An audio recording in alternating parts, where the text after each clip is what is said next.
Thank you for joining us. We're so excited to talk ethical imagery with you today. I'm Nicole Lampe from the Water Hub, and I'm super excited to be joined today by Ritu Bhardwaj from Survival Media Agency and Marcela Gara from Resource Media. My colleague Sarah Bucci is going to be helping to moderate the chat. This is really intended as like a roundtable discussion. So you're going to hear a bit from our experts and a little bit about the history of the practical guide to ethical imagery that we released recently, but we're reserving most of the time for conversation. So we hope you've brought questions. I'd love to invite Marcela and Ritu to introduce themselves briefly, and then I'll share a little bit of the backstory of this project. Starting with Ritu, please. Hi, Nicole. Hi, everyone. My name is Ritu. I'm joining from New Delhi, India, and I work with Survival Media Agency. I'm a media producer and a photographer and one of the steering team members at the agency. So excited to be here. Thank you. Thanks, Ritu. And Marcela? Hi, everyone. I'm Marcela Gara. Pronouns are she and her. Speaking with you all from Seattle, Washington, and really lovely and excited to talk to you all today. A little background is I work at Resource Media. I've been there about 6 years. We work on communication and advocacy campaigns, and I'm the senior creative director there, as well as do photography and continue to learn about photography in my free time as a passion of mine. Thanks so much. And I should have mentioned, Survival Media Agency was our partner in developing the practical guide to ethical imagery, as well as a group that we've worked with on some creative projects. And they connect creative artists to social movement work. So I'd love to start by just sharing the backstory of the guide, which hopefully you've had a chance to check out. I'm going to ask Sarah to drop the link in the chat just in case. But this really came about because we realized that the team at the Water Hub had some learning to do around this topic, and specifically me. So the backstory is that when we were building our website over a year ago, and it came time to put photos on, as one does, I immediately wanted to feature people on our website, knowing that humans connect with other humans, that helps to convey the emotion around water, which is so often siloed as an environmental issue. And when I was suggesting some partners that we could go to and campaigns that we could feature, my colleague Mina pointed out that we as an organization weren't in relationship with those campaigns. We were brand new. I had worked on those campaigns in my previous role at Resource Media, but that it felt disingenuous to represent a relationship that we didn't yet have as an organization. And that while we may have been connected to the nonprofits that were running those campaigns, the people pictured were community members that we didn't know at all. And that it felt problematic and extractive to use their images on our website as a way to, tap into emotion. It felt like we were, using their likeness and their stories in a way that wasn't consistent with our values. And that really hit home with me because, we've, as an organization and a movement, I think, done a lot of work around storytelling to be more ethical and more thoughtful about, where the agency and the power lies in storytelling. And yet, when it comes to the images that are so critical, in particular for online storytelling, often it's sort of like the last thing you get to, and there's a lot of time pressure around it. And it's just like, let's source some photos from somewhere. And so we turned to Survival Media Agency for help developing some guidelines for our own use. And then in conversation with colleagues in the movement, realized that there were a lot of organizations that had questions about how we can both shoot videos and photos in a way that is ethical and helpful and constructive, but also how can we source images in a way that feels like it's healing rather than harming. And a couple of the things that stood out to me from the guide were this idea of portraying people in their dignity.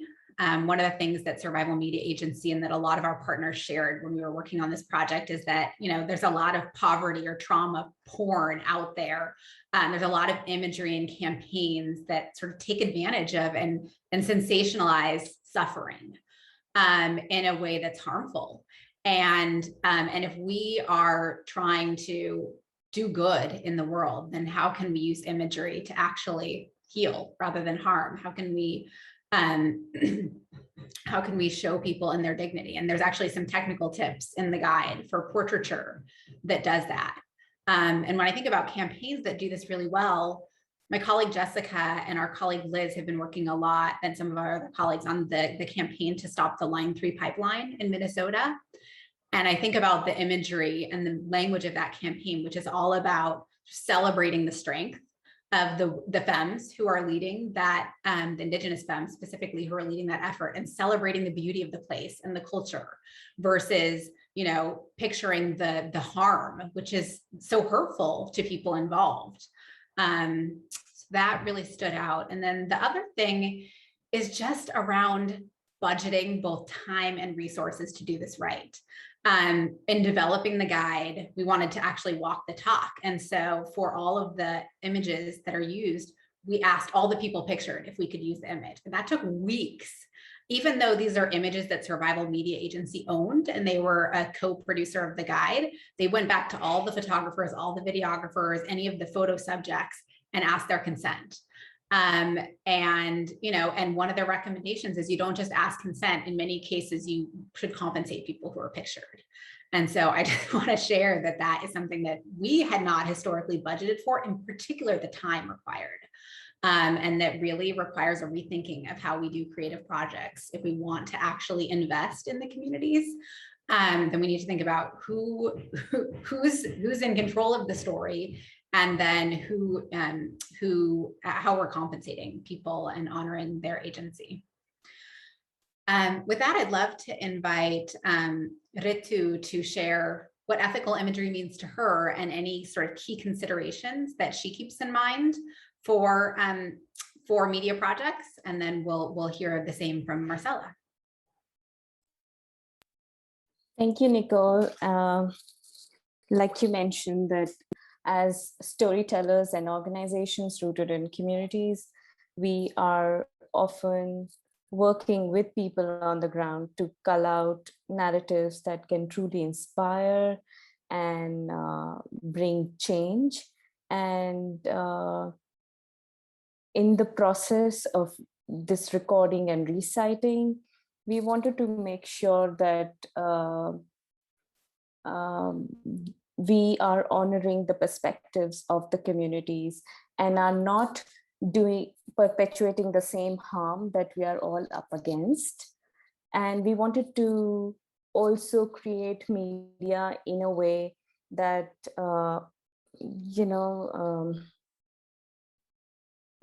that honors, that respects integrity, and that brings about integrity that we want to see reflected in the world. Survival Media Agency, for the last 12 years, before we became an agency, and we were just a small group of youth activists working with the communities on solutions, trying to find solutions to climate change. We have been working with the communities and confronted with several questions when we were in the field. What is the best way to record the story? What is the most ethical approach we could adopt? And to me, this ethical guide is a summary of all the lived experiences and learnings we gathered from the ground, which respects the time and effort of each and every individual involved in the storytelling process. I feel historically, coming from the southern side of the world, I've realized that a lot of stories have been told by the global north. And because there were these rich people coming to our countries and recording our stories, it so happened that, the storytelling approach, even pedagogy around storytelling became very top down. So you may go to a film school, you may go to a communication school, and you would be taught how to record a story.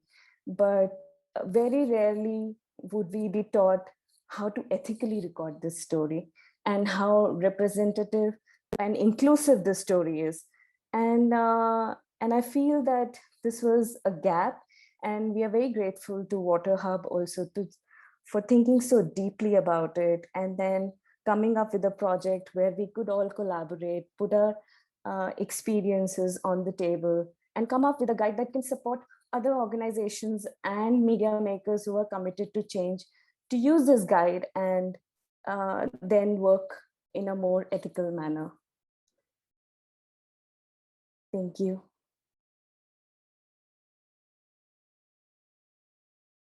Thanks, Ritu. Marcela, I'd love to hear your sort of top considerations for ethical imagery. Yeah, I think this is such an important topic, especially since, photography in general can be very transactional. It's this, snapping of a photo, taking something from someone, their image, a representation of that person in a certain situation to, promote an idea or whatever you may be working on. So I think this is an important issue in the sense of there's so much stuff that needs to be talked about or planned for on the front end before you get to that point of taking and capturing that photo. So I think that's where we need to be unpacking relationship building, which is what this guide is doing, I think, and in helping support that idea. And I think whether you're hiring a photographer or you're the photographer, you need to be questioning yourself as the role of the insider versus the outsider, right? And I think that's a very simplified way to think about it. So if you're the photographer, you need to be asking yourself, how did I arrive in this place? What are the privileges that I hold when I arrive at this place, right? Am I a trusted member of this community? And if I'm not, how am I building that trust? And then I think this question about dignity, it is the question I think a lot of photographers have been asking themselves for decades, essentially, about what is dignity and what that means. And I think that is a very malleable and impressionable type of word, in the sense that it can mean a lot of things to different people, especially based on where they may live, whether it's the North or South globally. So just thinking about what that can break down to, I think, is really important. So in the most simplified terms, I think it's about whether you're portraying your subjects with respect, right? So what does it mean to show someone with respect? Because sometimes people are in situations that are undignified, right? That are not lovely, or not something that we work on issues that aren't necessarily going to show situations or environmental impacts that aren't going to be lovely to showcase. But how am I showing the people in that situation with respect is essential, right? So that's where that relationship building part of it comes into play. So you want to make sure that they're understanding and you're a trusted person, to make sure that they know that you're capturing them with respect. And then I think on top of that, the other flip side is if you are able to work with communities and think about hiring photographers within that community, that also just brings a more rounded perspective that will be more ethically, I think, authentic to that community, because of that perspective that you as the outsider will just never be able to see or capture in a way. So helpful. Thank you very much. So you all should feel free to drop questions in the chat. I'll kick one off that we wrestled with a lot in the development of the guide. We decided not to include specific numbers around budgeting. The guide does mention paying a livable wage, but we know that that looks really different in different contexts. So I'd love Ritu and Marcela to share, like, how do you go about budgeting for a photo shoot or for, you know, a brief video, to make sure that you are paying people a livable wage, both the producers and the participants?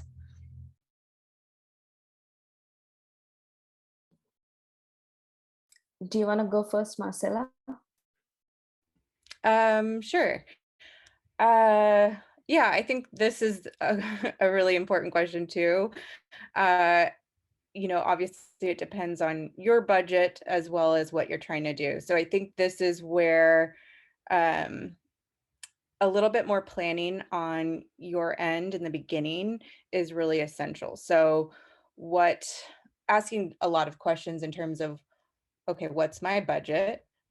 What access to technology do these communities have? What kind of training may need to take place? If you have a low budget, maybe you spend more on your time in terms of training up folks.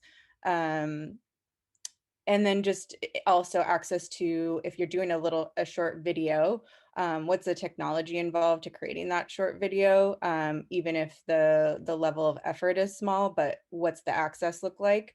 And so, and also I would say if you're hiring a photographer, different photographers have different levels of, you know, years under their belt essentially. So some photographers are going to have really high budget expectations. Some are going to have lower.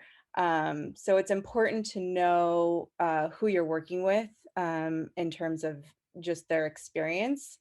So that's where you're going to see huge budget ranges come into play. So it's important when you're planning to not just say, I have this amount of money to play with. I give it a range and make it a realistic range.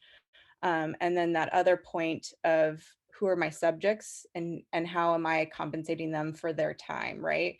So it's important to think about what's really going to make, you know, someone want to participate, and is this issue important to them?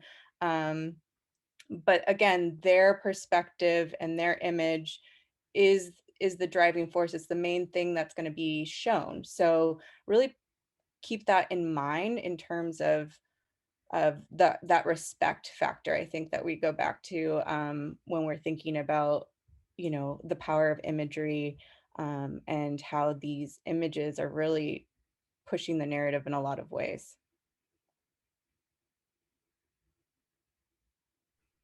Yeah, I totally agree with Marcela.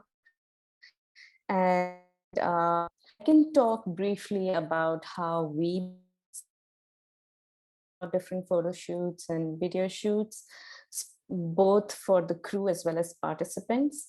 So at Survival Media, we use a sliding scale because our clients range from small grassroots organizations to large organizations who can afford a really robust system and a crew who can go in the field and deliver high quality media.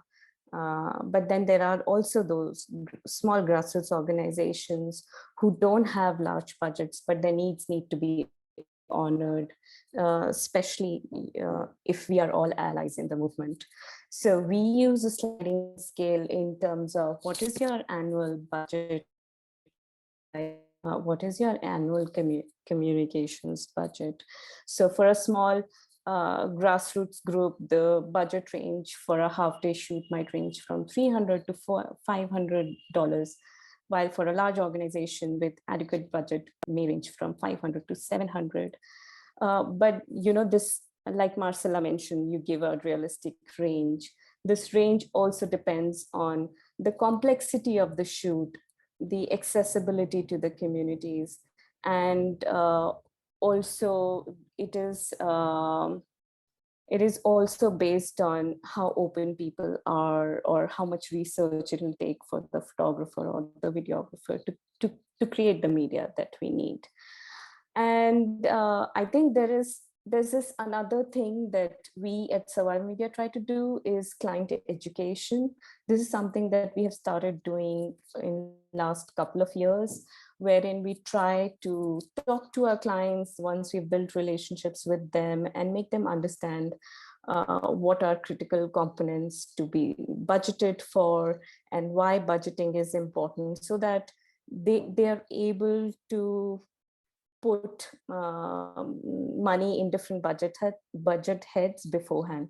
For example, we've seen a lot of organization not budgeting for participants' fee, because historically, like I mentioned before, pedagogically, it has always been top-down approach. Somebody lands in a location with a camera and records whatever they want and then go out, and it's an extractive way of filming and producing media, where we do not honor the maybe a working day that someone lost because we were there and they were attending to us.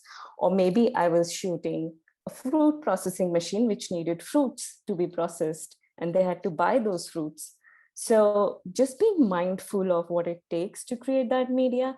And however people think that paying participants is not ethical, but I strongly, and my team members also strongly believe that we need to give something to the participants, because they forego so many things that we do not see in the picture for, you know, that image to come to life.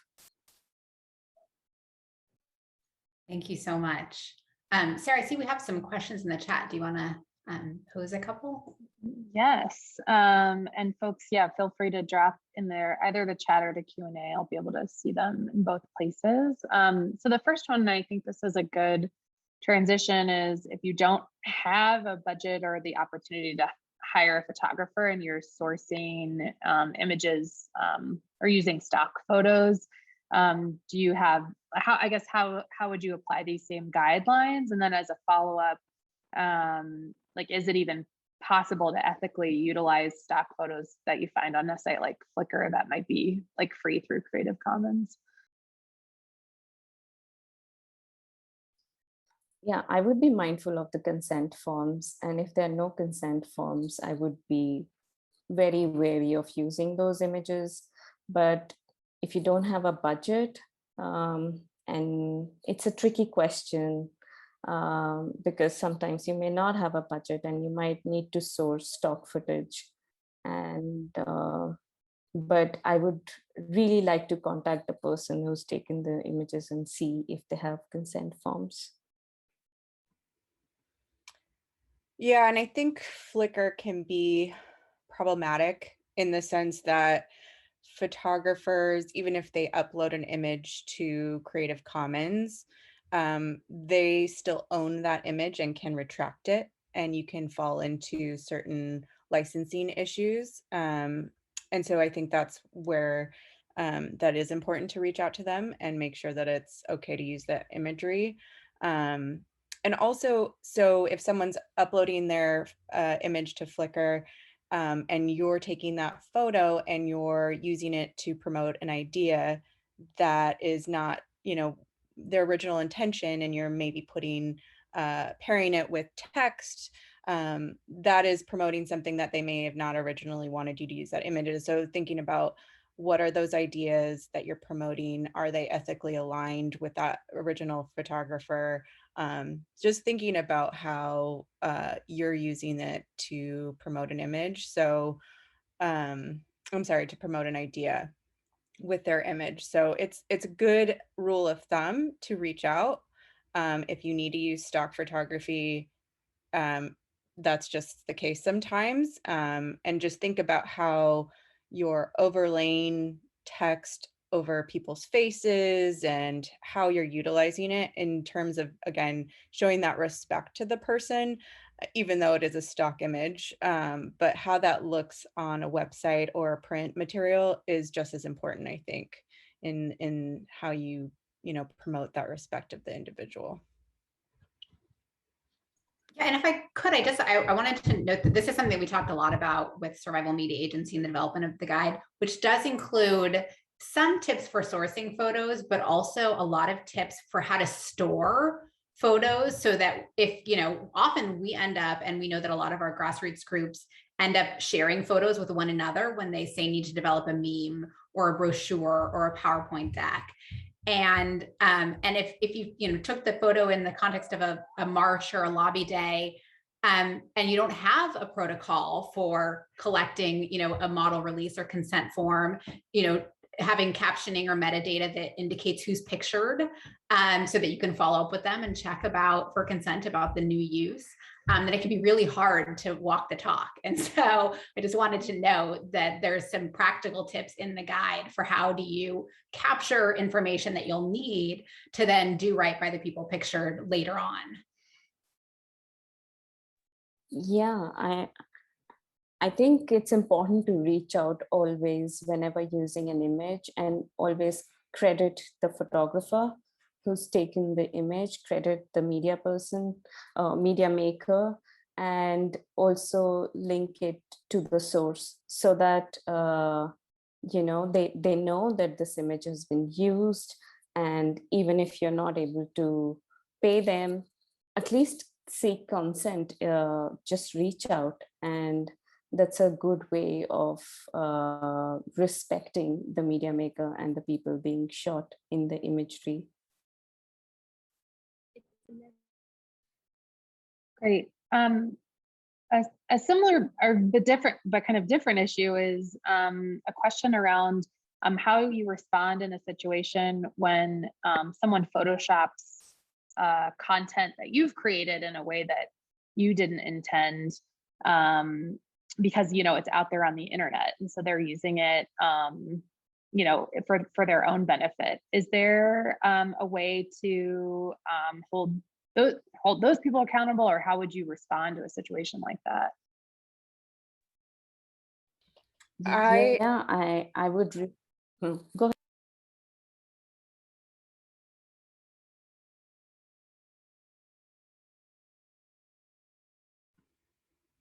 ahead.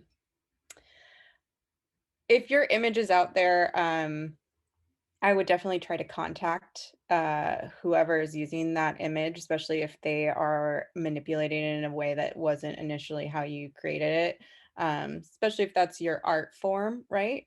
And that's where I know that there are agencies that legally will go after organizations or non-governmental agencies that are using imagery without consent from the photographer, because I think we've been living in a gray area for so long, in terms of the internet and images just being searched on Google and downloading them and using them however we want and repurposing them. And I think that there's a little bit more initiative to own your images and have the rights to them. So it's just one of those things that, is a photographer, if you can make sure that your images aren't uploaded to Flickr, for instance, without your consent, or to an Unsplash without your consent, that you reach out to those agencies using your imagery and ask them how they came upon that image, because you have the right to own that image as your art form. And that's where, when we get into, if we talk about licensing, you, the photographer, need to be providing these kinds of consent forms, and as an organization, making sure everything is in writing in terms of what is okay to use with that image. Can you manipulate it? Is this a non-exclusive agreement or an exclusive agreement? There's just a lot of things that come into play when you're working with photographers, and making sure that you have the appropriate license to use and or manipulate that image.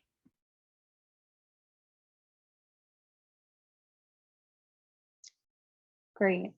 And yeah, if there's any follow-ups too, just feel free to put everything in the chat, or I think you can even raise your hand and we can probably unmute you.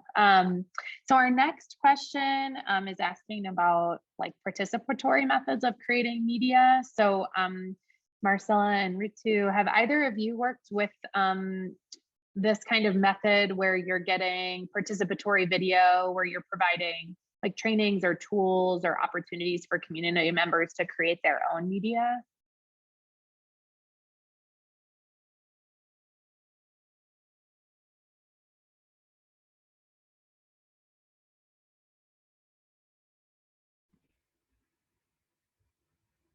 go ahead, Ritu, if you, or is she frozen? I was waiting for you. I've been going first all the time.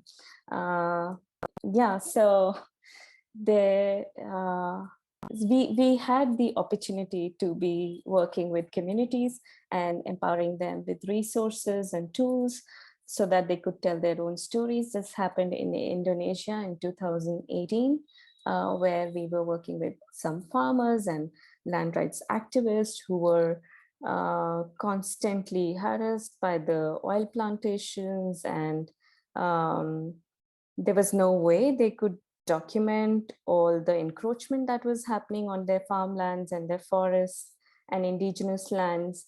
So we organized a training workshop wherein we shared how they could use the technologies available with them, which was mobile phones, to best capture the impacts of this encroachment on forest and indigenous lands on their lives, and how if they were facing harassment or they wanted to record testimonials, and how to record it, put it online and share it with the world. That process felt really participatory because some of the interviews that came out from the process was so well nuanced, and there were subtle details to those interviews. Even the questions that were being asked by one farmer to the other, they were so specific to their context, and it was a beautiful process. And in that whole scenario, we were just working as facilitators and not as media makers, and that also helped us build a very strong relationship with the community that still goes on, and I still keep getting images from them and videos from them on my WhatsApp. Yeah, I think it's also been an interesting change for us as an organization with COVID and the inability to go out into the field, if you will.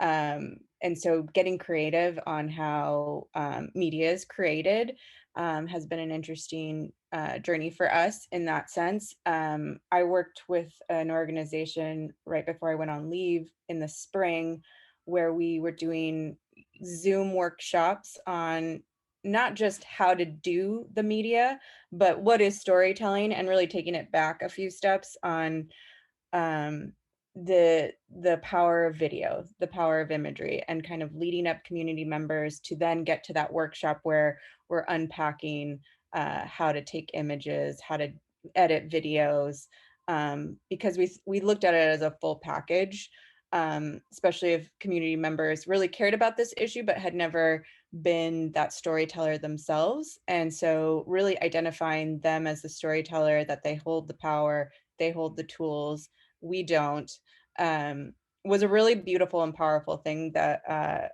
I think will probably inspire us in our future work, because I don't think there's any going back. So for that, we were very conscious of the fact that we couldn't send a photographer to someone's house, right, because of COVID restriction and health issues, and not wanting to put anyone in danger. So we were really intentional about that training, and like Ritu said, using mobile phones, because it doesn't have to be this perfect thing. Imagery can be powerful with whatever type of camera, whether it's a camera phone or a DSLR camera. These things are just as powerful, coupled with the voice that's behind it. And so that was really an essential thing for us, and I think moving forward as well. Yeah, I just want to add, this is really, COVID has been a blessing in disguise in that sense, because that has really, we also have remotely trained people to remotely shoot themselves and send their testimonials for different videos that we've been working on.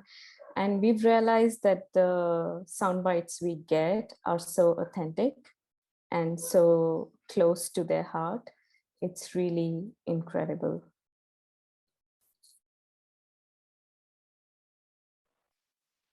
Great.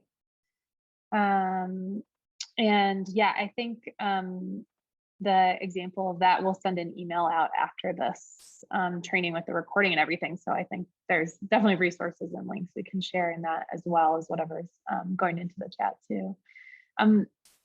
So one question, we actually got, I think, a lot of questions about this in the webinar registration form around just avoiding tokenization in our work when we're trying to be more inclusive and representative and seeing. And so a specific question that came up about something that Megan encountered recently, which I think is a good example of this, is she said she received a toolkit that featured images from a previous action featuring a Latinx woman. And the event was held in San Francisco that actually had turned out a lot of white supporters, and some of the BIPOC attendees had felt like the image was misleading and tokenizing. So I would love to hear about how you, Ritu and Marcela, kind of try to, especially as you're working to be inclusive and representative, avoid tokenization in your imagery.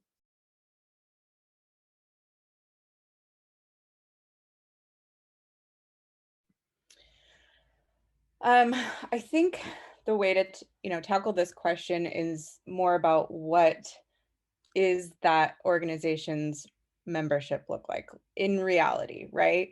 So I remember, I think, there was a sense in the last couple of years where everyone was changing their website image, their header image, and because they wanted to be more inclusive. But if you looked over at their staff page or their board member page, none of the folks on staff actually represented those communities in the images that they were trying to portray, because quote unquote, they want to be inclusive. So I think it's not an easy question to answer. It's more, okay, what is the steps that those organizations are doing or in those movements to bring those, more diverse communities into those conversations, whether it's their staff or a rally that they're holding. What's the outreach look like? Like, I think there are other questions that need to be kind of brought to the attention of those organizations and those agencies in terms of, okay, if it's coming out as a tokenizing, then there's an issue within us that is problematic. It's not necessarily the image, it's the makeup of that organization or agency, and who we're being inclusive with and who we're partnering with. So I think there's a more rooted issue down below that surface kind of question in the sense. Yeah, and I think it's not only about participants who being inclusive with real representation of participants in a photo or video, but also crew members. And it's something that is mentioned in the guide as well, that we shouldn't hire or don't hire someone just for your diversity stats. See if you can empower someone who's really rooted in the work that you're doing, or who's aligned with your mission. And if they are not aligned with your mission, maybe prioritize someone else from equally marginalized communities or diverse communities, instead of just hiring people for stats.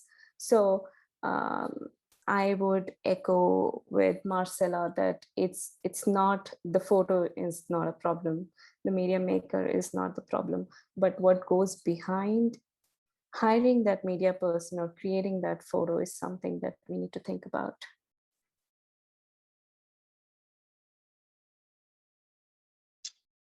Great. We don't have any more questions in the chat, so I'll ask one of ours, and then if Nicole, if you had anything you wanted to add. Well, there was one more from the registration form that I wanted to lift up, because I know that Survival Media Agency and Resource Media both do a fair amount of this, which was when you're documenting protests, how do you balance wanting to show the strength of the movement with protecting the identity of the protesters? It feels like a very 2021 question.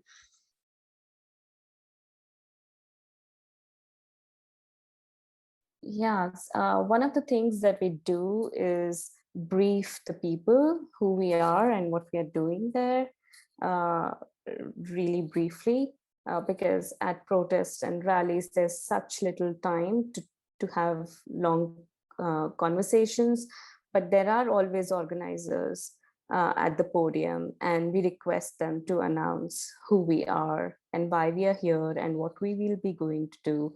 And if there are any people who are not comfortable with being shot or with being filmed, that they can raise their hands and they can identify themselves. And then we as media makers know that, we can avoid these people in the rally and make sure they're not captured.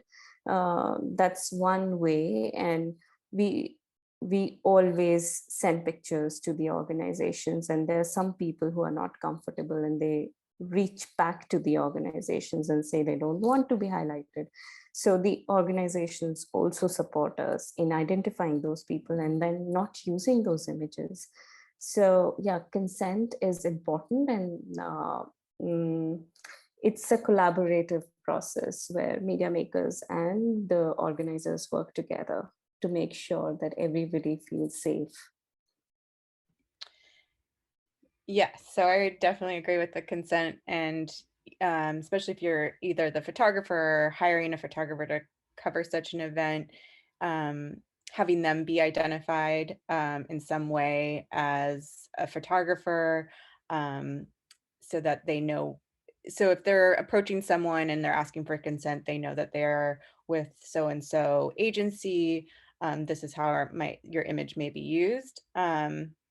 And I think also in any project, whether you're going to a protest or you're capturing an event of some kind, you want to create a shot list. So what are the different and variety types of images that you can put together? So it doesn't have to be the person's face, right? That's very powerful, obviously, for many reasons, the face, because that's how we connect as humans, with eye contact and facial expressions. But other types of images can just be as powerful, and having a mix of images can also express many ideas. So creating a shot list for your photographer, from someone's hands in a protest to the signs that are being created to uh, I think an aerial view of some kind. So you're showing the masses of how many people showed up. So you're not actually seeing anyone specific in a shot, but being able to kind of show the amount of people that may have showed up to your event is just as powerful in some ways as, a close up.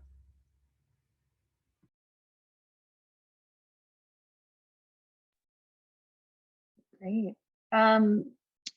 Where can people, do you have any suggestions for resources for where people can find local photographers and videographers for their project? Yeah, there are usually organizations who work with local photographers and videographers. You can search online about them, and if you're in a region where these organizations do not exist, maybe you can still reach out to them and see if they have a connection within the area. And or you can even approach the community members and participants to know if they know someone who can document the event or the photo essay that you're trying to record, or a video that you're trying to record. And but while doing all of this, like we mentioned earlier, be wary of tokenism. Don't do it for the sake of doing it, but also make sure that people are invested in your mission, they feel aligned with what you're trying to do, and they're skilled to deliver it. And if they're not, don't reject them. Maybe hire someone with more experience and have them mentor the people in the communities. So that way they feel you have trained one extra person in the process to be able to continuously produce quality media that supports the movement. Yeah, and some other, Facebook is a great resource in terms of finding photographers. There's tons of groups out there that you can get connected to, listservs, and there's also always local organizations that are, whether they're media makers or photography organizations, that you can reach out to depending on the location, and just get connected and reach out. And then I think to Ritu's point about making sure that they're aligned with your mission and what you're trying to promote, I would say also just take the time to talk to 3 different photographers, right? Just because you found one in the area doesn't mean you have to go with that one person. Really take the time to pick up the phone, have a Zoom call, and chat with them about why they were interested in working with you.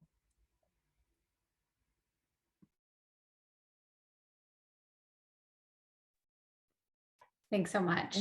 One other question I wanted to uplift from the registration form was well, actually sort of related, 2 related questions were around navigating ethical imagery as a comms professional of color in a predominantly white organization, and as a social media manager who's maybe getting content sort of second and third hand from colleagues. Just how everyone who has their hands in creative projects basically can be an advocate for ethical imagery, I think, is the heart of those questions.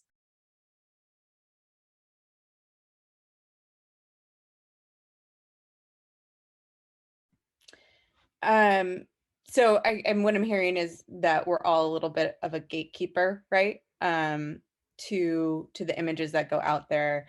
And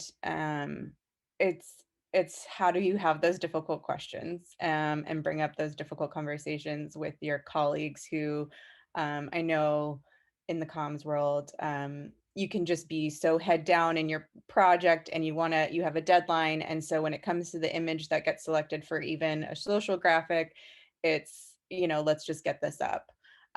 So I think it's raising those questions, even if it's going to delay your deadline. And if something goes up that you, had an issue with, or it didn't sit right, I think having those conversations after the fact are just important if that's kind of how how it turns out, because I think it's up to us to continue to raise those questions and raise your hand, so that the next time you're a little bit more prepared and maybe have a better sense that your team is all on the same page in terms of, okay, why are we selecting this image? Is there a better one? Are we creating our own, stockpile of images that just align better with what we stand for? So that in those kind of quick moments, you are feeling okay with the decisions being made. Yeah, for me, I think it all boils down to commitment. It takes time and effort, but if we commit to do it, I think we can produce media that honors everybody in the process, the participants, the donors, the media makers, the convening organizations. So just that commitment is important. If you're committed, you wouldn't feel that you're stretching the deadline. You would just feel it's part of the process. Really helpful. One other question I'd love to hear from you both on is just what steps organizations can take proactively to build their library of images that do follow ethics and align with their values. Especially, these days, you mentioned, equipping partners or community colleagues to take photos. So just like, what can we do to make sure that we have the photos we need when the campaign launches, as opposed to scrambling in the heat of the push? Yeah, one way is to make sure that you have source photos and you have licenses to use them. You know when the license ends, you know what the license is for, and you know what license allows you to do with the picture. So just understanding where all this picture can be used, for how long can it be used, what are the protocols around using it, would be writing all these notes in an Excel sheet or in a document would be really important. And also making sure that you credit the creator, the photographer or the videographer each time you use that image, and making sure that you've paid a fee for the usage. So these are three things I would highly recommend while organizations can do while creating their own libraries. And I would just add budget, right? Like having those conversations at the forefront of a project and getting, whether it's your partner or your colleagues, just to realize that this costs money. And so budgeting and, starting to change that mindset that photography is just $100 or $50 an image, but it's more, and it should be for all of the participants in that imagery, because you want to be building relationships and not making it so transactional, and realizing that folks who are participating, from the photographer to the person with the relationship to the participant, should be compensated for their time and knowledge. And then I was going to also add, I know that we've mentioned this multiple times, but I know it's in the guide as well, but continued consent is also very important. So again, with COVID, we had an instance recently in the past year where we were working with public health partners, and we didn't want to use stock photography to promote the vaccine, because we wanted it to be representative people in the community. Real people are more powerful than the stock images. So we went back to a photo shoot that we did maybe 4 years prior, and reached out to those same individuals who we had captured their image for a completely different campaign, and said, hey, would you be willing for us to use your image again, but this time about this specific topic? So that can also as important, so that if they agreed for their image to be about another completely different topic, they are also agreeing for their image to be used about it in regards to a new topic. Really helpful. I think I just wanted to add one more thing. If you're doubtful, if you don't know how to approach building your library, you can always reach out to an agency which is closest to you, and seek, or a photographer or videographer that you've worked with in the past, and seek their guidance. And I think most of us are very willing to share information around these topics, and would be happy to support you into creating tools which are more ethical, consensual, and conscious.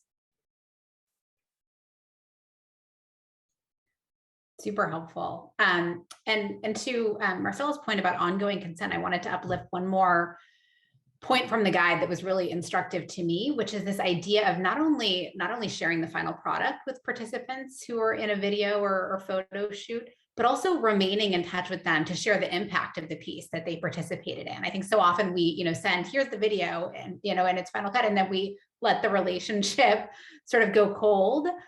It's important to remain in contact if you want to seek consent for future uses of their likeness, but I think also to honor the relationship and the sort of what they've shared for the cause, to report back, this was the impact, this is how this campaign is going. And that's a step I think that we as communicators and advocates should keep in mind. Marcela and Ritu, this has been so helpful. And as Sarah noted in the chat, we'll be sharing the recording as well as some of the links to some of the projects that you all mentioned, and also blogging this. So more to come on this subject, and really appreciate you both sharing your knowledge with us. Thank you so much. It's such a great topic and one that we could talk 2 more hours about probably. So thank you so much for having me. Thank you so much from my side as well. I think it's such an important topic, and but we talk so little about it. So thank you for bringing it to the fore. And yeah, we would be really happy to support with any follow-up questions that come from this webinar. Wonderful. Much appreciated. Thank you all. Bye. Bye.